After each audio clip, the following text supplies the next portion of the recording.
तो शुरुआत करते हैं हेरिडिटी के। हेरिडिटी का मतलब क्या है? द ट्रांसमिशन ऑफ कैरेक्टर और traits from the parents to the offsprings. तो पेरेंट्स से ऑफस्प्रिंग्स तक जो कैरेक्टरिस्टिक्स या ट्रेट्स कैरेक्टरिस्टिक्स को ही ना बायोलॉजिकल टर्म में ट्रेट बोल देते हैं। तो यानी कि क्या? अच्छा अच्छा अच्छा, जानबूझकर।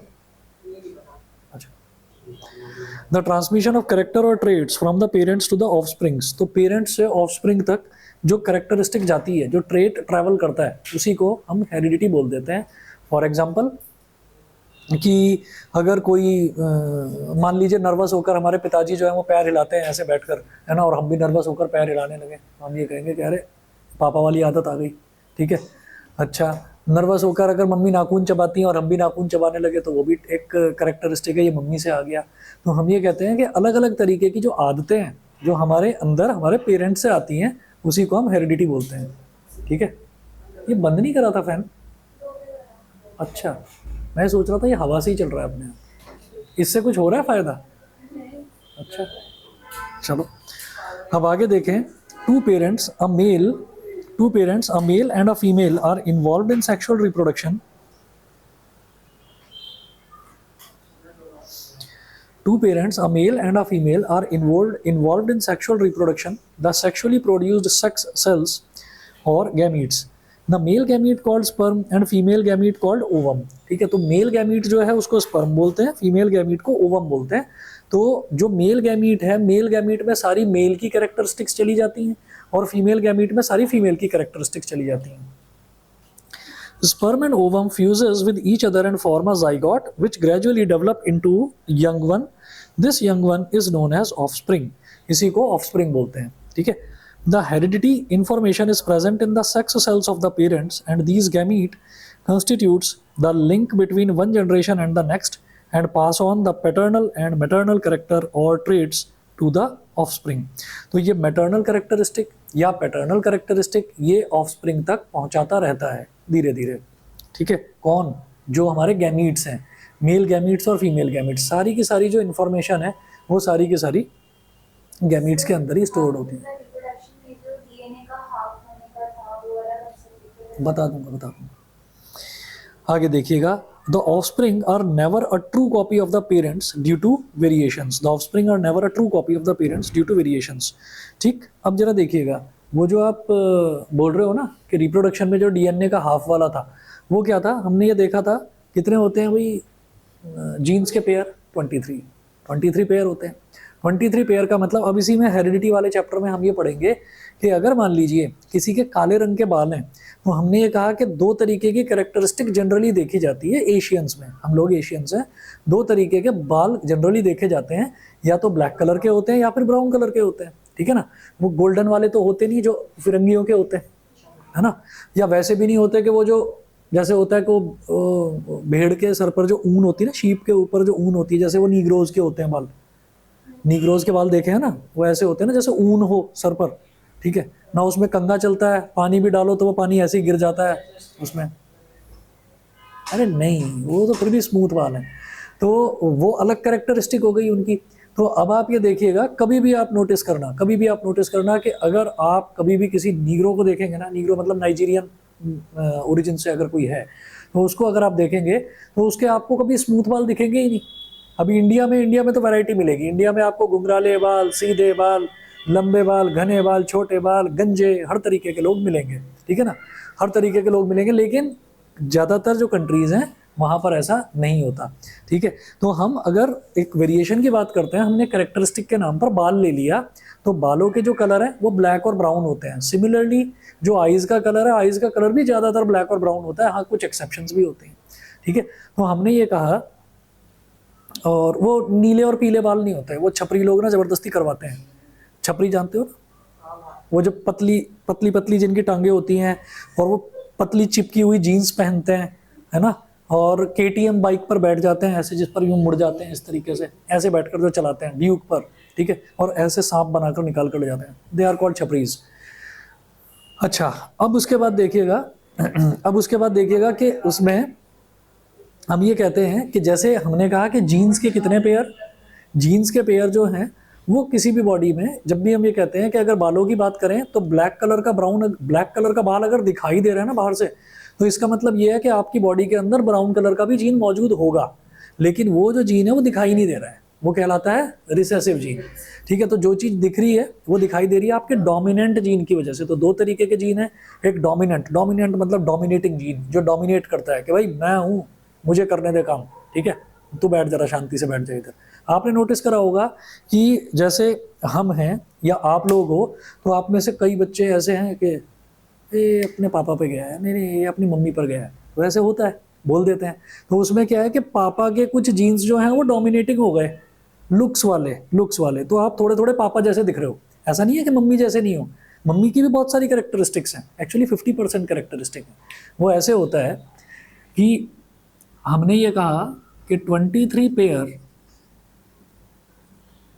ये तो हो गए फादर के, ठीक है, और 23 पेयर जीन्स की बात कर रहा हूं, ये हो गए मदर के। अब जब गैमीट्स का फ्यूजन हुआ तो गैमीट्स में फादर के जो गैमीट थे उसमें सारी फादर की इंफॉर्मेशन स्टोर्ड है ना, बड़ा सिस्टमैटिक वे है ये। और जो मदर है, मदर की सारी इंफॉर्मेशन मदर के गैमीट में इन्वॉल्व है। गैमीट्स का फ्यूजन हो गया, फ्यूजन होने पर होता क्या है, ये जो नई जो ऑफस्प्रिंग पैदा होगी, नई ऑफस्प्रिंग भी भाई इंसान का बच्चा है तो इंसान जैसा ही तो होगा, ठीक है। तो इसका मतलब क्या है कि उसके अंदर भी तो उतने ही पेयर होंगे जीन के जितने मदर और फादर के अंदर थे। तो क्या होता है कि जैसे फादर का जीन्स का कोई एक पेयर उठा लो, कोई एक पेयर 23 में से किसी एक की बात करते हैं, किसी एक जीन की बात करते हैं, तो हमने ये कहा कि ब्लैक और ब्राउन उस बच्चे के जो फादर हैं, फादर के बाल भले ही ब्लैक दिखाई दे रहे हो लेकिन उनकी बॉडी के अंदर ब्राउन कलर के बाल का जीन भी होगा, ठीक है, लेकिन वो रिसेसिव है, वो दबा हुआ है, वो दिखाई नहीं दे रहा है। सिमिलरली मदर की बात करते हैं तो मदर के भी बाल जो है वो काले ही हैं, लेकिन ब्राउन कलर का जीन मदर के अंदर भी होगा। तो अब क्या होगा, अब अगर ये दोनों जीन्स और ये दोनों जीन्स, अगर ये दोनों कंबाइन, दोनों ही कंबाइन कर गए तो उस बच्चे के तो 4 जीन्स हो जाएंगे। एक कैरेक्टरिस्टिक का एक पेयर होता है, पेयर का मतलब 2 जीन्स होते हैं, ठीक है, तो 4 थोड़ी बनने हैं भाई, वो भी तो इंसान ही है, तो इंसान के अंदर जीन्स का पेयर ही होगा, किसी एक कैरेक्टरिस्टिक के जीन का पेयर ही होगा। तो इसका मतलब क्या हुआ कि फादर का इन दोनों में से कोई एक जीन चला गया और इसी तरह से मदर का भी इन दोनों में से कोई एक जीन चला गया, तो फादर का भी ब्राउन चला गया, मदर का भी ब्राउन चला गया, जबकि ना तो फादर के बाल ब्राउन दिखाई दे रहे हैं, ब्लैक दिख रहे हैं फादर के भी बाल, मदर के भी बाल जो है वो ब्लैक दिखाई दे रहे हैं, ठीक है। तो अचानक से ये, अरे भाई छपरी, यस यू आर राइट, हाँ, छपरीज की ये भी पहचान है आजकल कि हाँ, बुलेट के पीछे ना वो इतना मोटा साइलेंसर लगवा लेते हैं और उस पर फट फट फट बोलता हुआ जाता है, ठीक है। अच्छा, तो इधर से निकला छपरी, मुझे उधर से आवाज आई थी। अच्छा, देविका से निकला होगा, गड्ढे में गिर गया होगा और फिर इस वजह से आवाज आई होगी ऐसे। चलो जी, तो अब आप ये देखिए, ये ब्राउन आया, ये ब्राउन आया, ठीक है। तो कई केसेस में ऐसा देखा जाता है कि भाई फादर के भी बाल जो है वो ब्लैक है, मदर के भी बाल जो है वो ब्लैक है, लेकिन जो बच्चा है उसके बाल जो है वो ब्राउन है, ठीक है। अच्छा, अब ये है कि अच्छा भाई फिर ये ब्राउन वाला जीन फादर के अंदर आया ही कैसे, या मदर के अंदर आया ही कैसे? अरे भाई पुरानी किसी जनरेशन से हो सकता है, उनके ग्रैंडफादर या ग्रेट ग्रैंडफादर के रिसेसिव जीन चले आ रहे हो, तो बॉडी में जैसा हम दिखते हैं वैसे ही जीन्स हमारी बॉडी के अंदर भी जरूरी नहीं है। एक जीन तो वैसा होगा जैसा हम दिखते हैं, ठीक है, तो एक जीन वैसा भी होगा जैसे हम नहीं दिखते हैं, यानी कि रिसेसिव वाला जीन, ठीक। तो हमेशा से आप ये देखिएगा कि एक इधर से आया, एक मदर से आया, तो ये हो गया बालों के रंग का, ऐसे ही आंखों के रंग का होगा, ऐसे ही आपके थॉट लेवल कि भाई आप किस तरीके से किसी चीज़ को लेते हैं। जरा सी बात, अरे भाई अब कैसे होगा यार, अब तो बारिश होगी, भाई मैं कैसे करूँगा, तो एक ने तो ऐसे, और दूसरे ने कहा चल बारिश हो रही है आज तो भीगते हुए जाएंगे, भाई बैग भीग जाएगा, भीगने दे कोई बात नहीं, धूप भी तो निकलेगी, अगले दिन सूख जाएगा। तो एक तो घबरा रहा है और एक नहीं घबरा रहा है, ठीक है। कई बार घर परिवार में होता है, 2 भाई बहन है या 2 भाई हैं, एक तो टेंशन ले रहा है, एक टेंशन नहीं ले रहा, तो एक के अंदर तो टेंशन लेने वाला जीन आ गया, एक के अंदर वो रिसेसिव जीन था, स्ट्रेस फ्री रहने वाला, वो वाला आ गया, ठीक है। बड़े गौर से सुन रहा था। तो ऐसे ही हम ये कहेंगे कि अलग अलग कैरेक्टरिस्टिक हो गई। अब उसमें शॉर्टनेस और टॉलनेस वाला भी होता है, ठीक है, कि कई बार ऐसा होता है कि मम्मी और पापा दोनों छोटे छोटे हैं, लेकिन जो बच्चे हैं वो लंबे लंबे हैं। तो इसका मतलब क्या हुआ कि मदर से भी जो टॉलनेस वाला जीन है, जो रिसेसिव, जो चुपचाप पड़ा हुआ था, वो आ गया, और फादर से भी टॉलनेस वाला जीन आ गया, ठीक है, और वो दोनों कंबाइन कर गए तो बच्चा टॉल हो गया, ठीक है। तो ये जो नई ऑफस्प्रिंग पैदा होती है, वो नई ऑफस्प्रिंग हमेशा ही एग्जैक्ट कॉपी नहीं होती, ठीक है। मतलब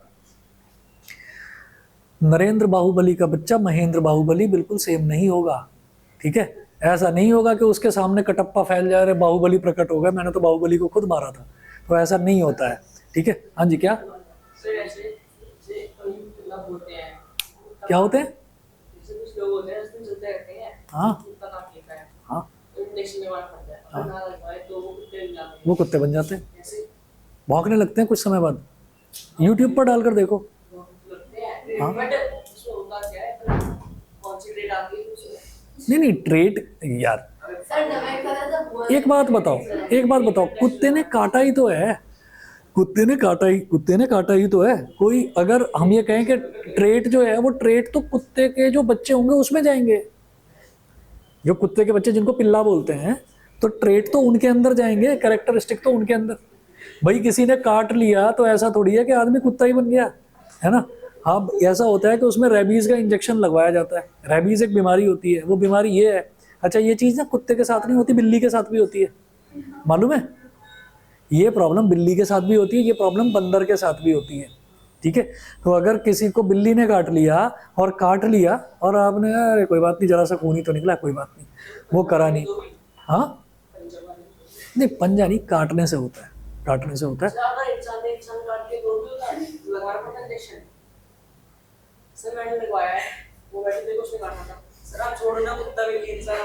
पता नहीं कहाँ से, वो तो बेटा पेपर का जब रिजल्ट आएगा ना तब पता चलेगा, पेपर हो गया।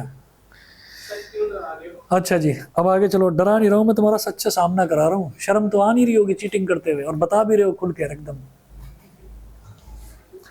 और ये तब बात है जब मैंने कल मना करा था, कल भी कह रहा था, मेरे से वो प्रूव करवाया इसने, कह रहा कि सर इसे थोड़ा सा ना नीचे को करो, मैं यहाँ से ये वाला पन्ना फाड़ कर ले जाऊंगा। तो ये गलत बात है, मैंने मना करा था। झूठ बोल रहे हो अब तुम झूठ बोल रहे हो। नहीं मत सुनाओ मत मेरे को।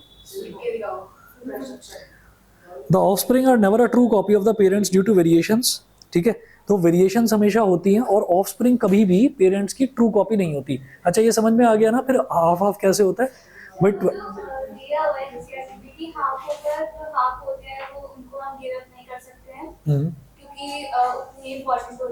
वो इम्पोर्टेंट होते हैं। मैं एक्चुअली वो हेरिडिटी वाले चैप्टर में अब डिटेल में करेंगे हम।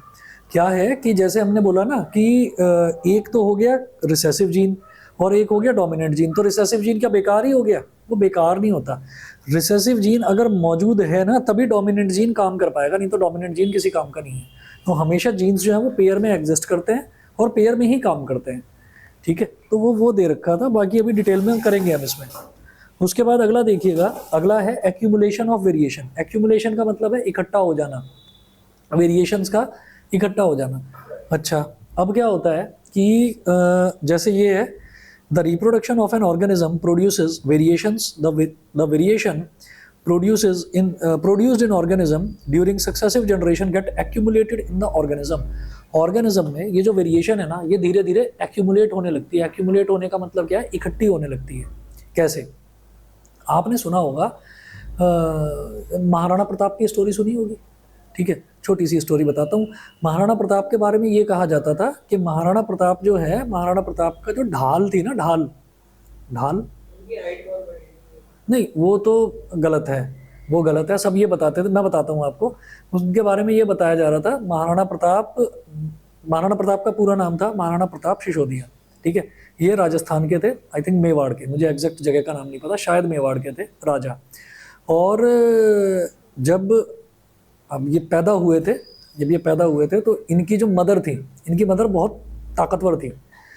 और वो ताकतवर इस सेंस में कि वो जैसे किला होता था, किला, तो किले का दरवाजा भी इनकी मदर ने उठा लिया था। वो बहुत ताकतवर थी लेडी।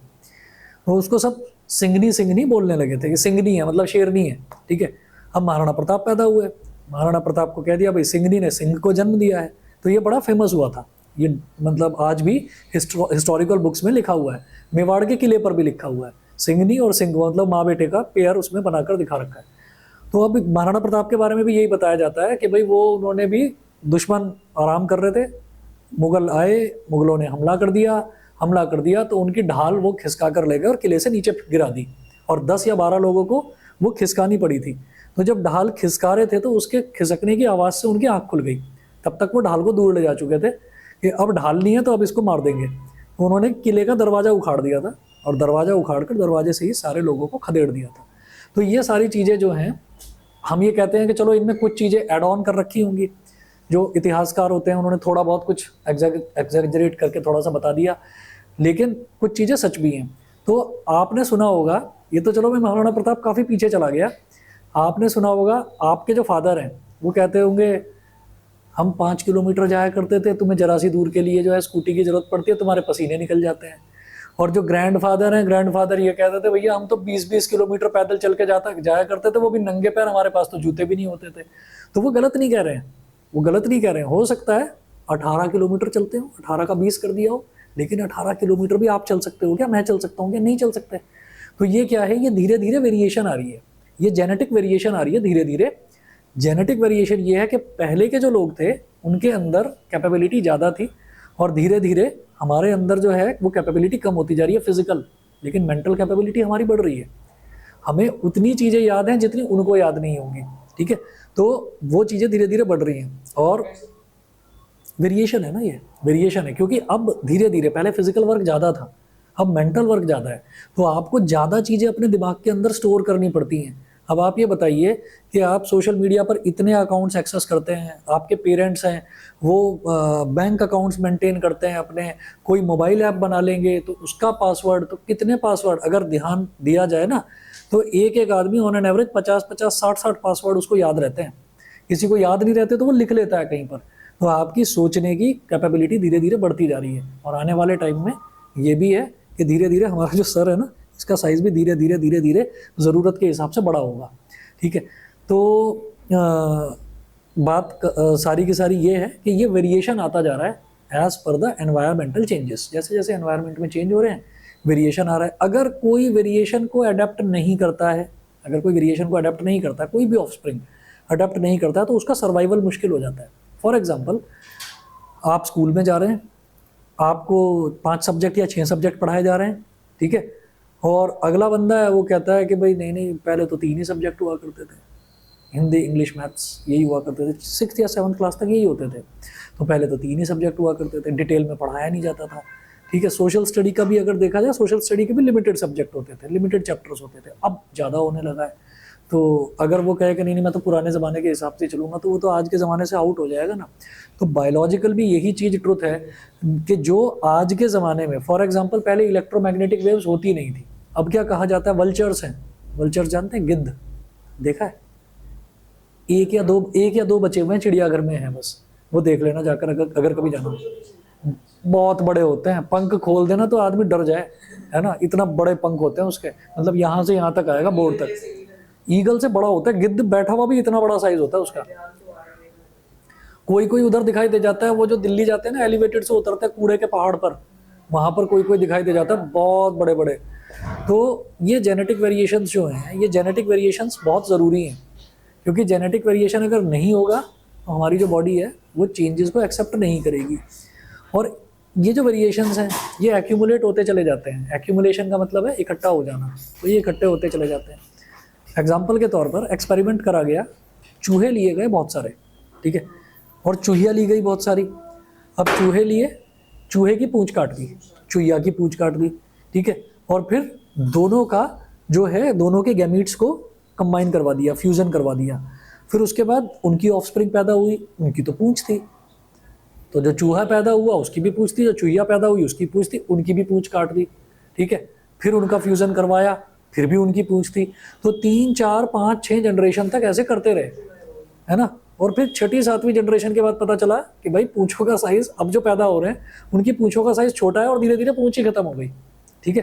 तो ये क्या है, ये यही तो है कि आपने वेरी करा, उनकी बॉडी के साथ आपने वेरिएशन करना शुरू करा तो वेरिएशन को उन्होंने अडेप्ट कर लिया, एक्सेप्ट कर लिया, और अब आने वाली जनरेशन में पूछे है ही नहीं। ठीक है, नहीं नहीं नहीं, ये एक्सपेरिमेंट के तौर पर बता रहा हूँ, ये एक्सपेरिमेंट करा गया था, एनसीईआरटी में मेंशन है नहीं, लखमीर सिंह ने यही एग्जाम्पल दे रखा है वेरिएशन का। एक वेरिएशन का एग्जाम्पल ये है जो मैंने आपको ईयर लोब्स का बताया था, ये हमारे ईयर लोब्स हैं, ऐसे फ्री हैं, ऐसे हैं। ठीक है, और एक मैंने आपको छोटी सी वीडियो भेजी थी, शायद यूट्यूब का था, शॉर्ट था सनी देओल का, उसका देखना कान कितना चिपका हुआ है। तो शुरुआत में जब वो फिल्मों में आया तो उसके कान को लोग देखते थे, भाई कितने अजीब से चिपके हुए से कान है इसके। ठीक है, तो वो कहलाता है अटैच्ड ईयर लोब। तो ये क्या होता है, ये किसी भी परिवार में ऐसा हो जाता है कि 1, 2, 3 या 4 जनरेशन के बाद में ज़्यादातर सबके फ्री ईयर लोब्स होते हैं, तो एक अटैच्ड ईयर लोब वाला बच्चा पैदा हो जाएगा। ठीक है, इसका मतलब क्या है कि आपके जीन्स बिल्कुल सही जा रहे हैं, आपके जीन्स बिल्कुल, आपके परिवार के जीन्स बिल्कुल सही जा रहे हैं, थोड़ा थोड़ा वेरिएशन होना जरूरी है। किसी किसी परिवार में क्या होता है 6 उंगली वाला बच्चा पैदा हो जाता है। ठीक है, नहीं ये अब नॉर्मल नहीं है, ये ठीक है। Variation is the father of existence, survival के लिए वेरिएशन बहुत जरूरी है। ठीक है, एग्जैक्ट इसीलिए तो लिखा हुआ है कि अगर एग्जैक्टली ट्रू कॉपीज पेरेंट्स की पैदा होने लगे ना तो जो सर्वाइवल है वही मुश्किल हो जाएगा, जेनेटिकली सर्वाइवल मुश्किल हो जाएगा। कई प्रॉब्लम्स भी होती हैं जेनेटिक, कि भाई ये तो जेनेटिक प्रॉब्लम है हमको। ठीक है, कोई कह देता है कि भाई पापा को भी डायबिटीज़ थी, उनको भी डायबिटीज़ थी, तो मुझे भी हो गई। ठीक है, तो कई प्रॉब्लम्स जेनेटिक होती हैं और कई चीज़ें भी जेनेटिक होती हैं, कई मतलब अच्छी चीज़ें जो हैं वो भी जेनेटिक होती हैं। तो वेरिएशन बहुत ज़रूरी है।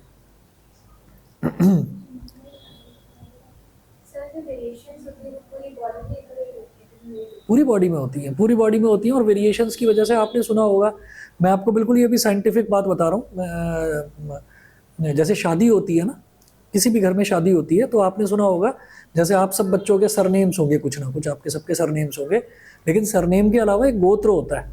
गोत्र, वो गोत्र क्या होता है, वो मतलब वो ये है कि आपके एंसेस्टर्स से चला आ रहा है। आप नाम के आगे कुछ भी अलग अलग नाम, कोई कुमार लगाता है, कोई कुछ लगाता है, कोई कुछ, आप नाम के आगे कुछ भी लगाते रहें, लेकिन गोत्र आप चेंज नहीं कर सकते। गोत्र ये है कि आपके एंसेस्टर्स जो हैं वो कहाँ से स्टार्ट हुए थे, किस फैमिली ट्री से वो बिलोंग करते हैं, तो गोत्र वो चीज़ है। तो इसीलिए जब शादी होती है ना, तो शादी में ये देखा जाता है कि गोत्र अलग अलग होने चाहिए। अलग अलग क्यों होने चाहिए? अलग अलग इस वजह से कि भाई ये इस फैमिली का हो गया, इस फैमिली ट्री का हो गया बंदा, ये इस फैमिली ट्री का हो गया, तो दोनों के डिफरेंट जीन्स का जब कॉम्बिनेशन होगा तो वेरिएशन वाली जो संतानें हैं वो आगे ऑफस्प्रिंग जो है वो पैदा होंगी, तो उससे उनका सर्वाइवल बहुत अच्छा रहेगा। हाँ जी, वेरिएशन जेंडर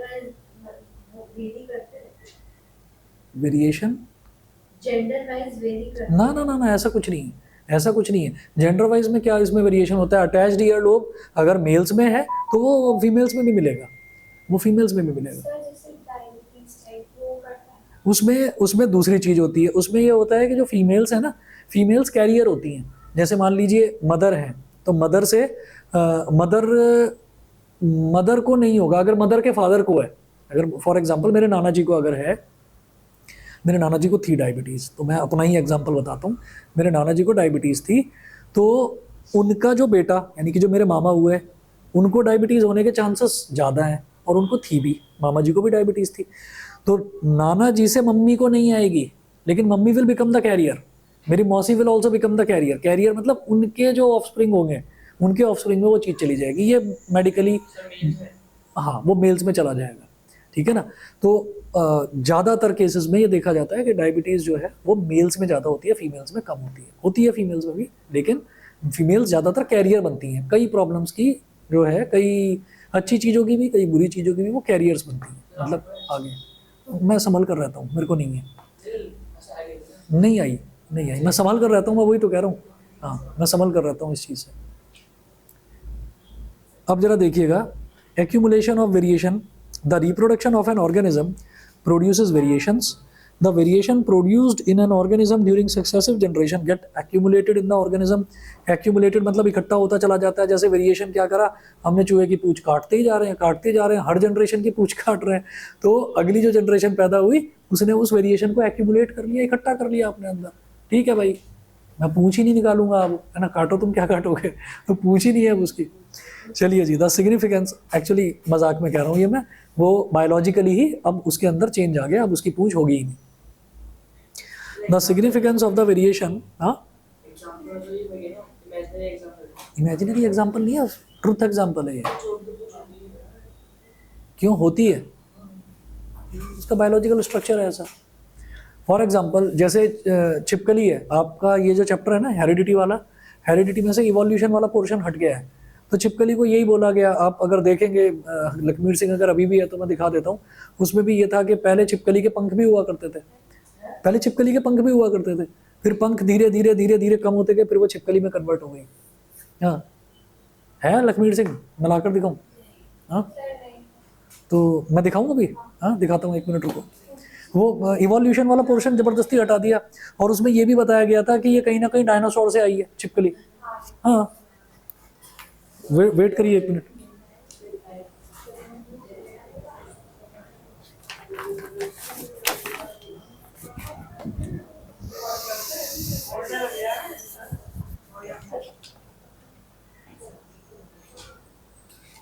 आपको भी दिखाता हूँ, पहले ऑनलाइन वाले 2 बच्चे बैठे हैं, इनको भी दिखा देता हूँ।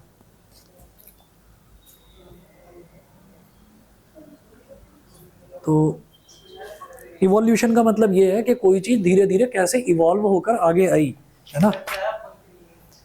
अब देखिएगा, ये रहा था ओवर मिलियंस ऑफ ईयर्स, तो पहले ये उड़ने वाला ये डायनासोर था, ये पहले देखिए ये उड़ने वाला डायनासोर था, इसके कितने बड़े बड़े पंख थे, फिर पंख थोड़े छोटे हुए, फिर पंख खत्म हो गए, छिपकली बन गई, ठीक है ना। तो ये इस तरीके से इन्होंने दिखाया है कि over millions of years, over millions of years, और फिर ये lizard, now this result is crawling on land, तो ये लैंड पर क्रॉल कर रही है ऊपर। और देखिएगा, हाँ हाँ हाँ लिखा है इसमें पूरा, ये रहा fossils provide evidence for evolution, ये डायनासोर भी दिखा रखा है यहाँ पर। इसका नाम था archaeopteryx, is a connecting link between reptiles and birds, और रेप्टाइल्स में और बर्ड्स में ये कनेक्टिंग लिंक है।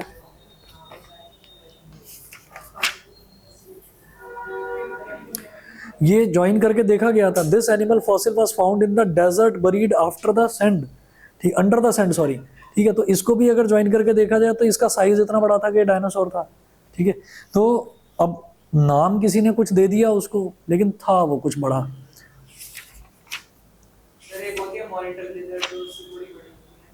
अब ये देखो किसको किससे कंपेयर करके दिखाया है, चिंपांजी को इंसान से कंपेयर करके दिखाया हुआ है। Evolution should not be equated with progress, ठीक है ना। तो ये सारी चीज़ें हैं। और ऐसे ही इंडिया में अगर कोई चीज़, किसी चीज़ की डिस्कवरी होती है तो ज़्यादातर जो यूरोपियन कंट्रीज़ के जो साइंटिस्ट हैं वो ऐसे ही उड़ा देते हैं हमारी बात को, तो पागल है, मतलब कुछ मानते नहीं है ना हमको। अब धीरे धीरे मानना शुरू करा है, ठीक है। नहीं अब तो मानते हैं, वो मानते पता है क्यों है, वो मानते इस वजह से हैं, वो मानते इस वजह से हैं क्योंकि नासा चली हमारी वजह से रहा। वो ब्रेन ड्रेन, ब्रेन ड्रेन तो जानते हैं ना क्या होता है? नहीं नहीं नहीं नहीं, ब्रेन ड्रेन, ब्रेन वॉश तो अलग चीज़ है। ब्रेन ड्रेन का मतलब ये एक कॉमन टर्म है जो आज से नहीं बहुत सालों से यूज़ करी जा रही है। ब्रेन ड्रेन का मतलब ये है कि नहीं ना ना ना ना, मैनिपुलेटिंग तो वो ब्रेन वॉशिंग है, ठीक है। तो ब्रेन ड्रेन जो है वो क्या चीज़ है, वो अलग चीज़ है।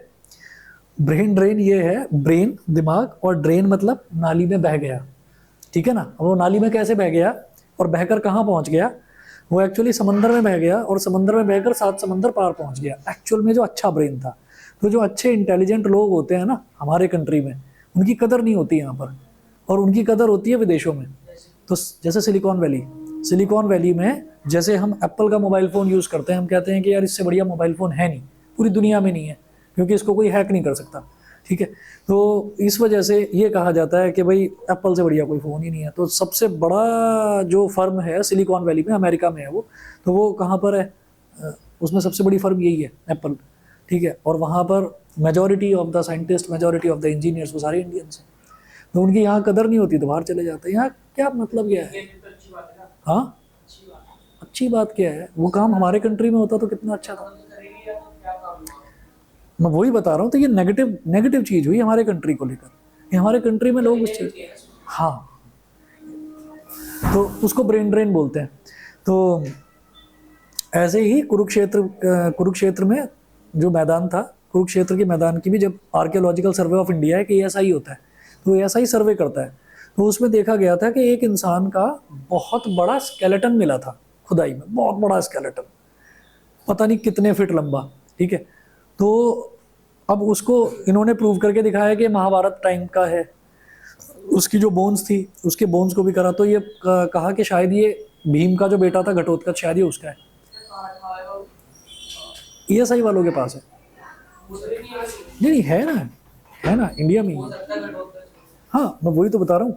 तो ये जो चीज़ें हैं ये सारी की सारी ये इवोल्यूशन में थी, ये सारी की सारी चीज़ें इवोल्यूशन वाले पोर्शन में थी, वो तो हट गया है। तो हेरिडिटी जो है, हेरिडिटी अब इससे भी क्या समझ में आया भाई, अगर भीम एग्जिस्ट करता था, अगर क्या एक्चुअली करता ही था, है ना, तो भीम जो है, भीम के बच्चे भी होंगे, जैसे घटोत्कच था और उसके भी बच्चे होंगे, तो उनके भी तो जीन्स कहीं ना कहीं ट्रैवल करे होंगे। लेकिन आज अगर देखा जाए तो आज ऑन एन एवरेज इंसान क्या भीम जितना लंबा तगड़ा होता है? नहीं होता ना।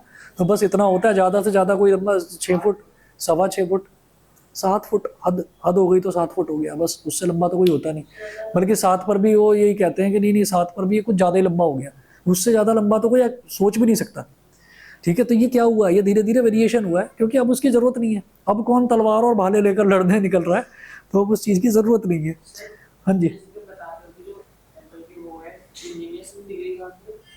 यहीं की तो है IIT इसकी।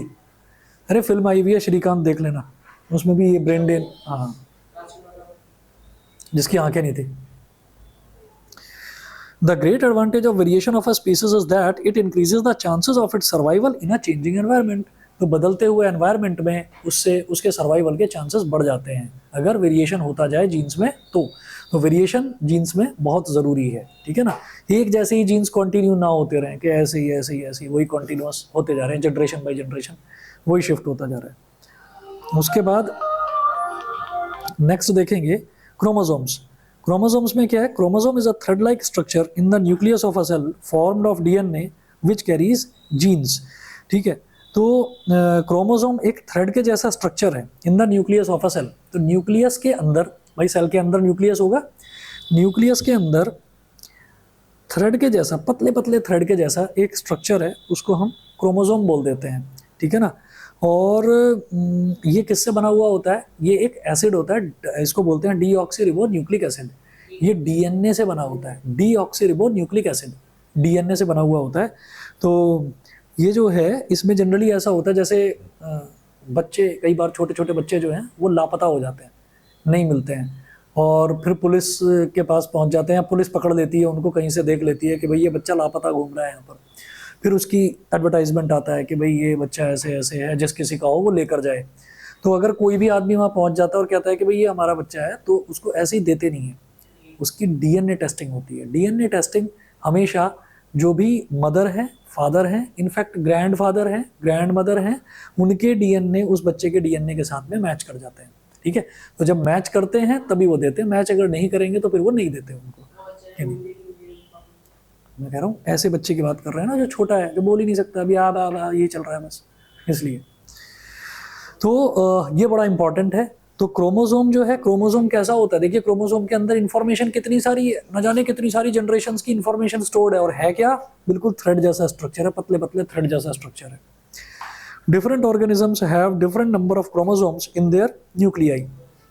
तो अलग अलग जो ऑर्गेनिजम्स हैं have different number of chromosomes in their nuclei, ठीक है। अलग अलग ऑर्गेनिज्म की बात हो रही है, ह्यूमन बींग्स की नहीं। ह्यूमन बींग्स के अंदर 23 ही होंगे, 23 पेयर, मतलब ह्यूमन बींग्स के अंदर इतने ही होंगे। The gene is a unit of DNA on a chromosome which governs the synthesis of one protein that controls a specific characteristic or trait of an organism. तो gene जो है वो DNA के अंदर की एक यूनिट होगी, वही गवर्न करती है कि आपकी कौन सी स्पेसिफिक ट्रेट वो सामने दिखाई देगी, ठीक है। अगर कोई गुस्से वाला आदमी है, बहुत उसको गुस्सा आ रहा है, तो उसकी औलाद शांत भी हो सकती है, ठीक है ना, उसकी औलाद शांत भी हो सकती है, उसको फर्क ही नहीं पड़ रहा है। किसी को जरा सा कुछ घूर क्यों रहा है भाई इधर, है ना, और लड़ना शुरू, घूर क्यों रहा है, सिर्फ घूरने पर ही लड़ाई हो गई, है ना। और अगला है जो उसकी औलाद है, वो औलाद ऐसी है कि उसको कोई कान पर टपली बजाकर चला जाता है, कोई बात नहीं, मार दिया तो मार दिया, कुछ नहीं हुआ, है ना। तो एक ऐसा भी है, तो उससे कोई फर्क नहीं पड़ता, ठीक है। तो ये जो चीज़ें हैं ये कैरेक्टरिस्टिक हैं कि पुराने जो मतलब जो ऑर्गेनिज्म के अंदर कोई रिसेसिव जीन था, वो रिसेसिव जीन ऑफस्प्रिंग में आकर दिखना शुरू हो गया। ठीक है। अब इसके बाद है genes are actually unit of heredity which transfer characteristics from parents to their offspring during reproduction. उसके बाद जीन्स जो है वो दो तरीके के हैं, डोमिनेंट जीन और रिसेसिव जीन।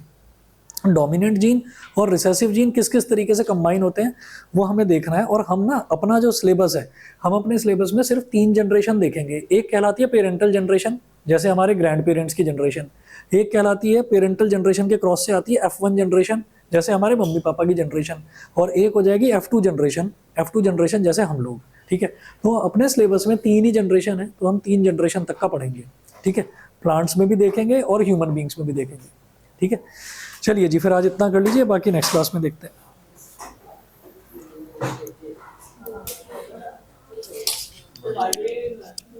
अभी हाथ लगा कर देख लेते हैं, अभी आवाज़ तो नहीं आ रही है ऐसे।